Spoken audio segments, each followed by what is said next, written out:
The 50s, where contactees met with denizens of other worlds, usually from our solar system, who brought messages of peace and love. But I'm going to be talking about the 40s, and 2 UFO related deaths which bring us face to face with weather balloons, ghosts, werewolves and death by UFO.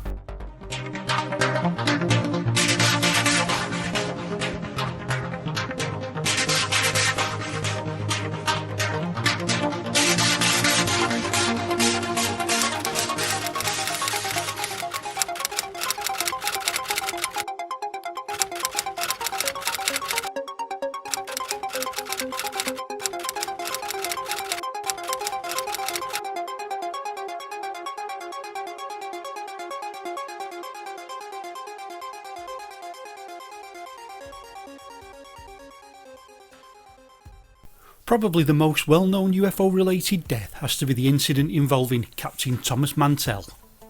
Mantell was an experienced pilot with over 2,000 hours of flying time and had received the Distinguished Flying Cross for his part in the Battle of Normandy in France during World War II, and was at the time of the incident serving as a Kentucky National Guard pilot with the 165th Fighter Squadron. On January the 7th, 1948, accompanied by 3 other National Guard planes, Mantell was piloting his P-51 Mustang fighter in the skies above Kentucky.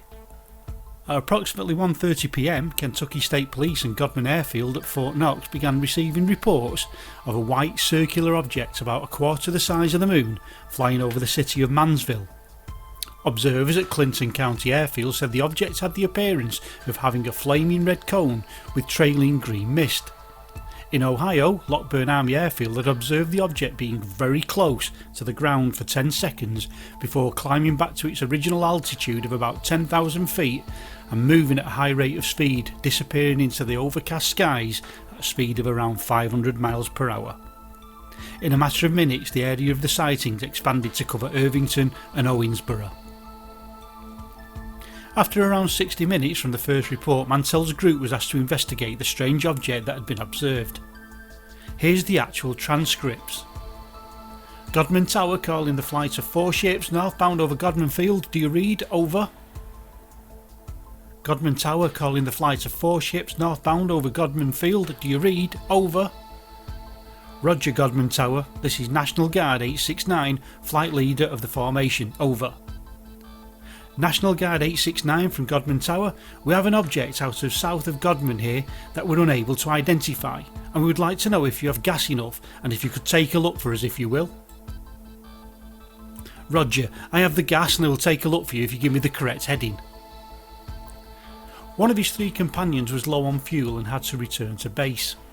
Mantell led the way, climbing to 15,000 feet. Once reaching that height, he radioed the control tower and reported, "The object is directly ahead of me and above me now, moving at about half my speed. It appears to be a metallic object or possibly a reflection of sun from a metallic object, and it's of tremendous size. I'm still climbing. I'm trying to close in for a better look." This statement has been refuted by some for many years. Now, these old World War II fighters were not built for high altitude flights as they were not equipped with oxygen.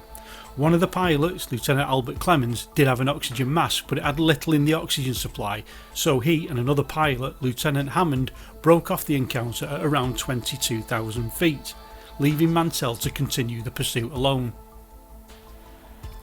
At around 25,000 feet, according to the Air Force, Mantell passed out due to lack of oxygen and his plane spiralled down, crashing on a farm belonging to William J. Phillips in Franklin, Kentucky. Mantell's body was pulled from the wreckage and his wristwatch had stopped at 3:18, the time of the crash, and the UFO was nowhere to be seen. It's been mentioned that although he was a seasoned pilot, he was actually new to the flying of the P-51, but that wouldn't explain about breaking the golden rule of not flying above 15,000 feet without oxygen. As ever, nothing ever seems to be straightforward. Rumours began to spread that Mantell's body wasn't even found in the plane, that the UFO was a Russian missile, the plane had in fact exploded and disintegrated in midair, or Mantell's body was riddled with bullets, aliens had disabled his aircraft because he got too close. The investigating officer at the time, head of Blue Book, Captain Edward Ruppelt, in his book The Report on Unidentified Flying Objects, said he had heard these rumours and in 1952 wired for a copy of the accident report. The report said that the F-51 had lost a wing due to excessive speed in a dive after Mantell had blacked out due to the lack of oxygen.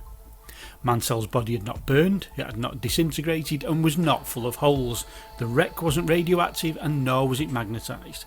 He also wondered why Mantell, a seasoned pilot who, like other pilots, had had it knocked into him for not going above 15,000 feet without oxygen, yet he had clearly done so. A lifelong friend of Mantell's went on record saying, and I quote, "He couldn't conceive of Mantell even thinking about disregarding this lack of oxygen. Mantell was one of the most cautious pilots that he knew. The only thing I can think," he commented, "was that he was after something that he believed to be more important than his life or his family." The media, of course, had a field day with headlines such as "Flyer dies chasing a flying saucer" and "Plane exploded over Kentucky as that and near states report a strange object."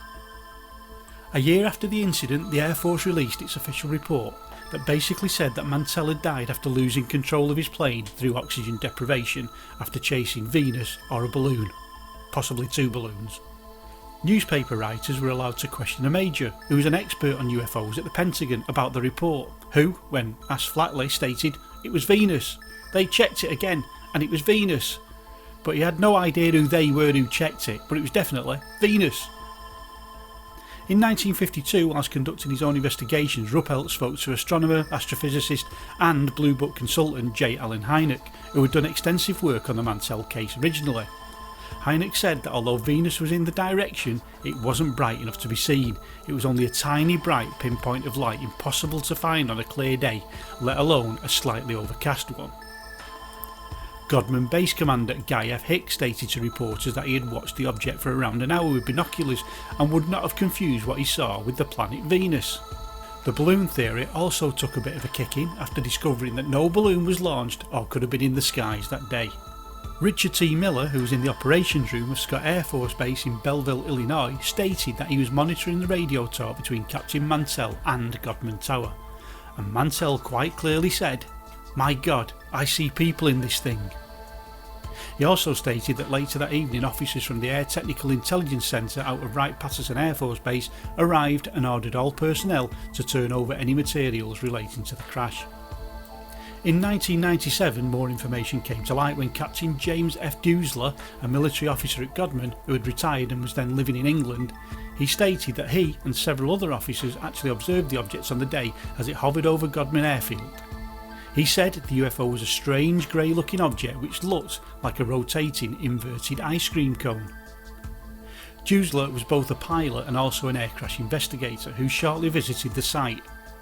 He stated, "The wings and tail section had broken off on impact with the ground and were a short distance from the plane. There was no damage to the surrounding trees and it was obvious that there had been no forward or sideways motion when the plane had come down. It just appeared to have belly flopped into the clearing. There was very little damage to the fuselage, which was in one piece, and no signs of blood whatever in the cockpit. There was no scratching on the body of the fuselage to indicate any forward movement, and the propeller blade bore no telltale scratch marks to show that it had been rotating at the time of the impact, and one blade had been embedded into the ground. The damage pattern was not consistent with an aircraft of this type crashing at high speed into the ground. Because of the large engine in the nose of the plane, it would come down nose first and hit the ground at an angle. Even if it had managed to glide in, it would have cut a swathe through the trees and a channel into the ground. None of these signs were present. All indications were that it had just belly flopped into the clearing. I must admit, I found this very strange." What did Captain Thomas Mantell chase on that fateful day in 1948? J. Allen Hynek was certain that it couldn't have been Venus, and records show that it was certainly not a balloon as none had been launched.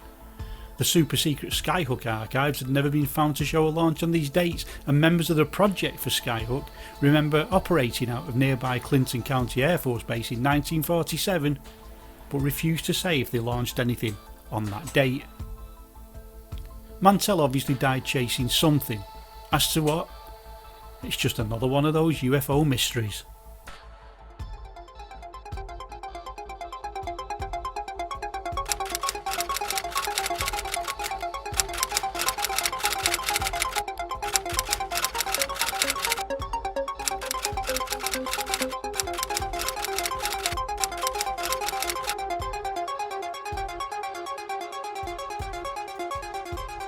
Before I get to the next bit, please help me by liking, subscribing and telling your friends.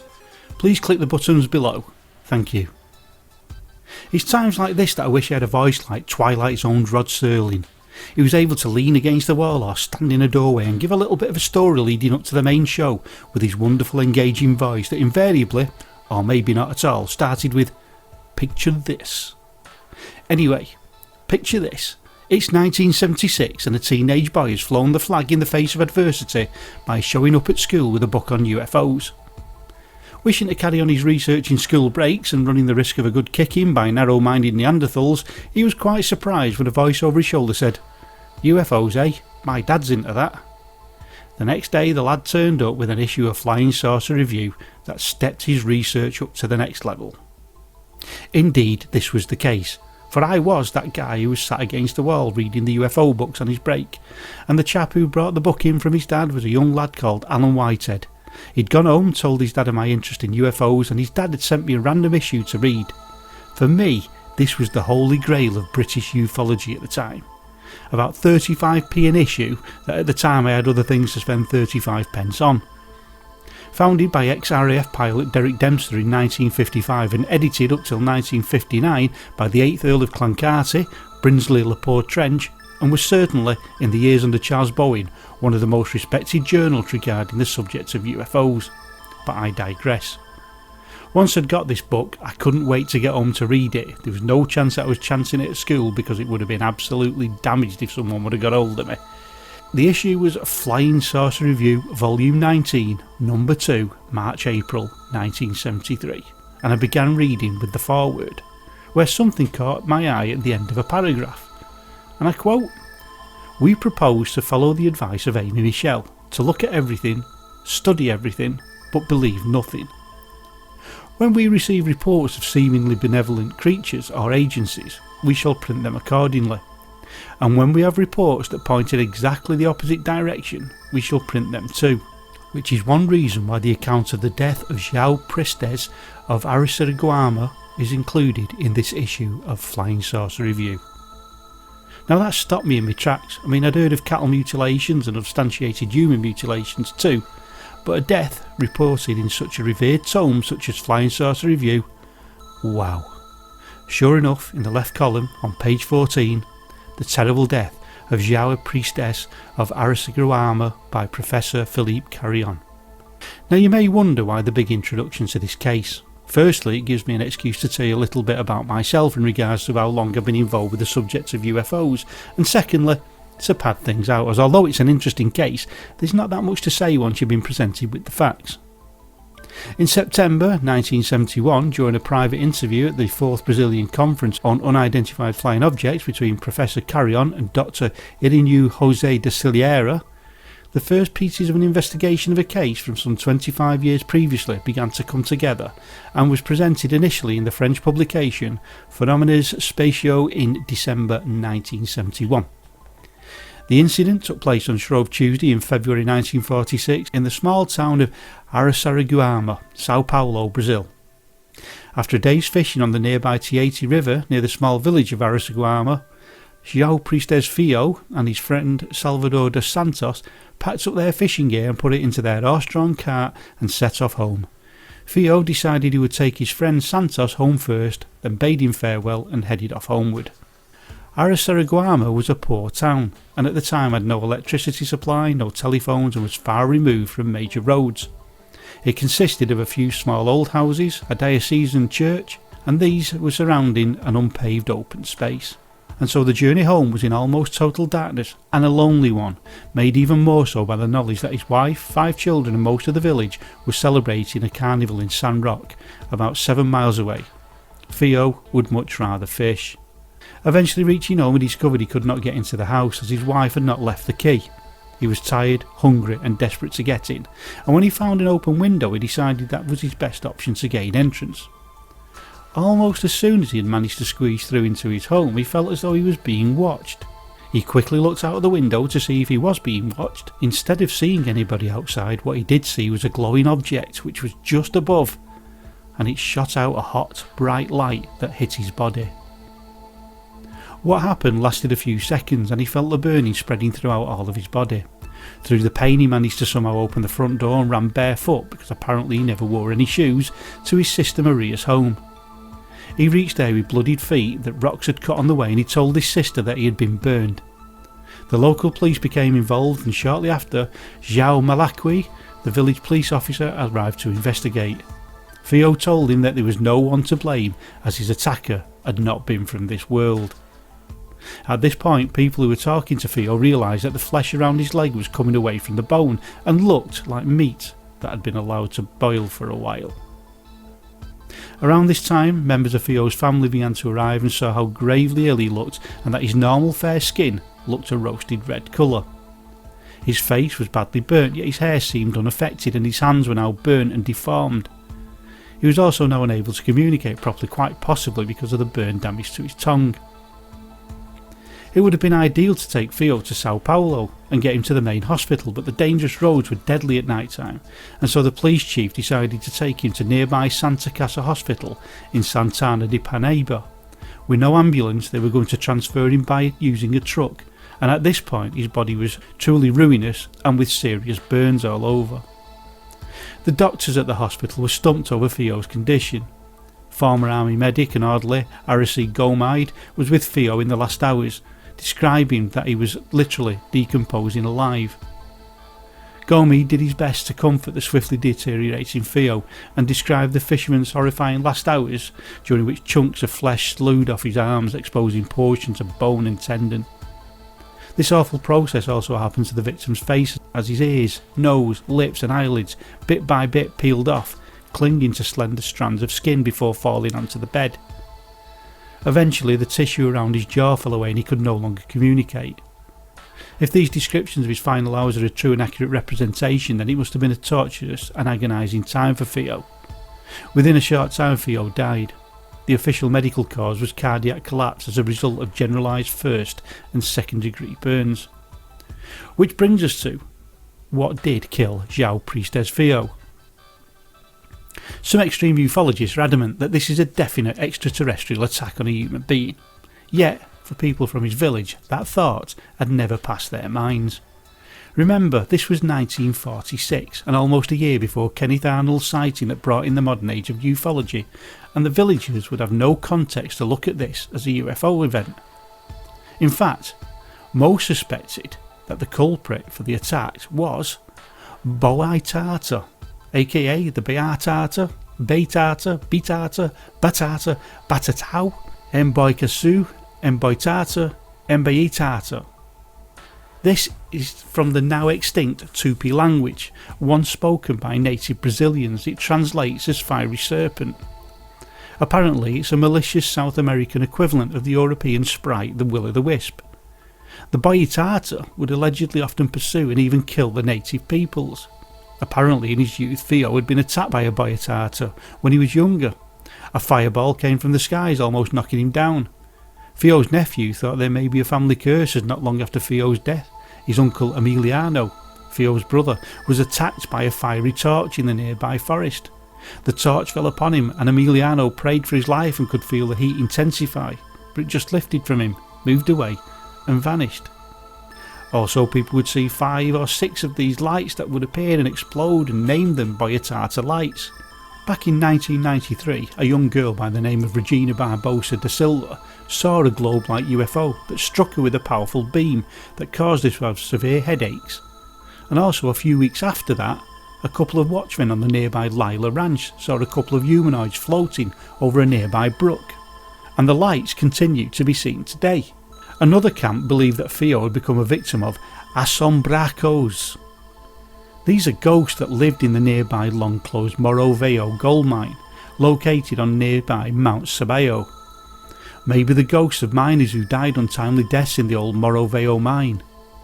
They look like glowing fireballs and are also known as the Mothers of Gold. Strangely enough, the deep forests of the Araçariguama and San Roque area seem to be the home of strange creatures. Lobisomem are often seen. These are like werewolves. The San Roque area is famous, or infamous, for reports of the chupacabra, the goat sucker, and has experienced one of the most intense waves of chupacabra activity in the whole of South America. In the 1940s, paranormal belief was pretty much the norm in rural Brazil, yet others have speculated that Theo may actually have been a victim of an atomic attack. Many years after the incident, Dr. Luis Braga was investigating the case and concluded that the burns were similar to, and I quote, the indirect effects of a nuclear explosion, as occurred with certain victims of Hiroshima and Nagasaki. Now let's look at this in context. The first recorded use of an atomic weapon was in August 1944 over Hiroshima. Now, as far as I'm aware, in 1946, and also present day for that matter, there are no ways we can project a precise irradiated beam of that intensity. And even if we were able to do this, why test it in the middle of nowhere on some poor unsuspecting fisherman? Or could it have been ball lightning? Ball lightning is a real yet mostly unexplained atmospheric electrical phenomenon that presents as luminescent spherical objects that vary from something the size of a large ball bearing to at least several metres in diameter. This phenomenon is said to last considerably longer than the split-second flash of a lightning bolt, but on rare occasions they've exploded with devastating results. Until recently, ball lightning wasn't accepted as a real phenomenon. Was Theo one of the few human beings to have been struck by this most mysterious of atmospheric phenomena, which leaves accidental death? There is a phenomenon called spontaneous human combustion that could possibly, and I do mean possibly, be the explanation for this incident, apart from the fact it would not explain the glowing orb that Theo initially seen, or the fact that he survived the initial event. During the 1960s, Brazilian ufologist Dr. Walter Buehler speculated that Theo's burns were possibly caused by an accidental fire, probably started by a candle. But for this to be the case, you would have to ignore the police report which shown that nothing had burned within Theo's home. Was this a way of putting some spin away from a negative extraterrestrial experience? Buehler was a member of a sect that believed that UFOs were in fact divine entities, so possibly murderous aliens was not something he would like to see bandied about. And even though weather reports and local villagers can attest that there were no storms of the night of the incident, there are still many debunkers that believe that Theo was just plainly struck by lightning. But wait, let's just have a think about the possibility of his death actually being caused by an extraterrestrial visitation. There have been violent or life-threatening UFO encounters. The Cash Landrum case, where the witnesses alleged they were victims of radiation burns from an Air Force escorted UFO. The Falcon Lake case, where a gentleman was burnt by a UFO exhaust. The Frederick Valentich case, a young Australian pilot who disappeared while radioing in about a strange object being on top of him. Thomas Mantell, of course, who we spoke about earlier. And the Gonzalez and Ponce case in Venezuela during 1954, where they were attacked by small hairy dwarf-like aliens who forcibly attempted to abduct them. But in a similar vein to what I stated earlier, why on earth would advanced extraterrestrials travel countless light years or hop dimensions to zap a poor fisherman with some impressive piece of technology and then nip off? The light beam and ball of light that burned Theo seems similar to the events that happened in the city of Corrales, Brazil in 1977, where many people were burned and in some instances killed by a laser type light.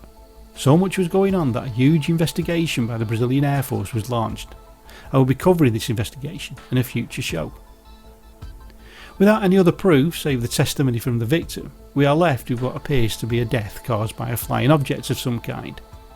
The Spanish UFO authority, Antonio Ribera, revealed that Theo may have in fact been burned by a propulsion system of a UFO that was flying by the Theo house. In a similar way that Stephen Michalak was burned by some exhaust port in the Manitoba Falcon Lake case, except where he was scarred, poor Theo was killed. If it was indeed some form of extraterrestrial accident, then let's hope that somewhere lessons have been learned. Because if it wasn't an accident, and an innocent human being was targeted and killed, what's to say that it couldn't happen again? See you next time on Worlds Beyond.